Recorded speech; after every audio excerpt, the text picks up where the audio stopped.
Good evening, everybody. I'm Mary O'Connor with the Alaskan Aviation Safety Foundation and the National Institute for Occupational Safety and Health here in Anchorage. On behalf of Alaska Public Media, thank you for watching Hangar Flying. This evening, we are happy to have as our guest Bart Stone. Bart started his aviation career 50 plus years ago and has commercial airplane, helicopter, and glider certificates, a flight instructor certificate, and he is comfortable flying on wheels, floats, or skis. He's an experienced professional pilot. He was the chief pilot at the Office of Aviation Services with the Department of the Interior and is now working for a commercial operator in Alaska.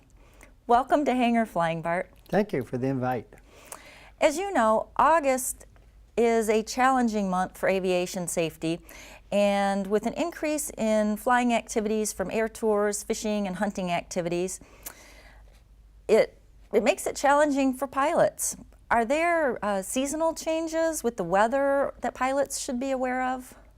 Well, yes, and what happens right now at this time of year, here we're coming up on hunting season, and everybody's getting their airplanes out. They're going to be going out to their favorite camps, favorite airstrips, but now the weather's changing. We've had a great summer, but now if people are paying attention to the weather, we're getting low fog in the early morning persisting throughout the day, and weather conditions change. So a lot of things I look at is people bring up, they just check the weather cams and then they go, or they're going into areas where there's no weather reporting.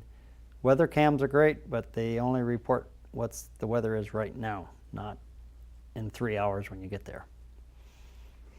So flight planning is different for commercial pilots who have strict regulations and operation specifications that they have to follow. What can general aviation pilots do to get good weather information? Well, even in our flying commercially, a lot of things what we do is, we check the weather every day, and one of the things we do is check it through something like duets. So you have a track that you actually check the weather each day.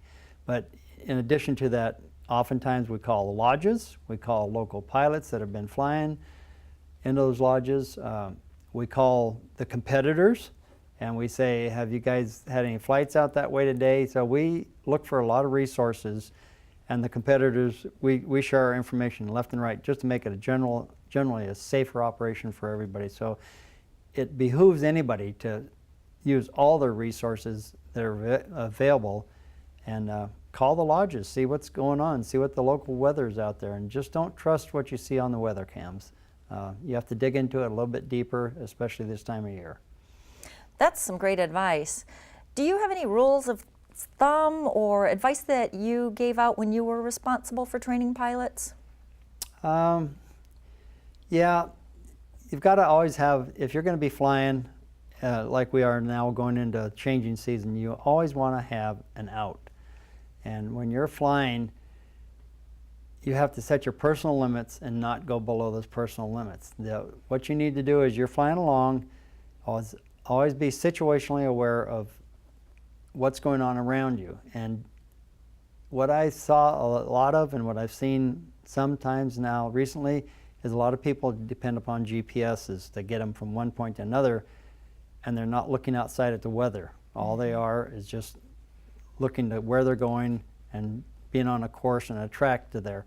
But you need to be looking ahead of you, and you need to be looking behind you, because the weather can turn in behind you. And so I always have an out. I always have a mind set that 10 minutes back, there's a lake, there's a field, something I can put this airplane down, and every once in a while you're going to need that. So you need all the tools you can to help yourself make a safe flight, and one of them is just being aware of where you can go if the weather turns suddenly bad. And one of the things I really like was the Medallion Foundation, where they could turn the weather down on you, and you have to make a decision flying those simulators on what you're going to do.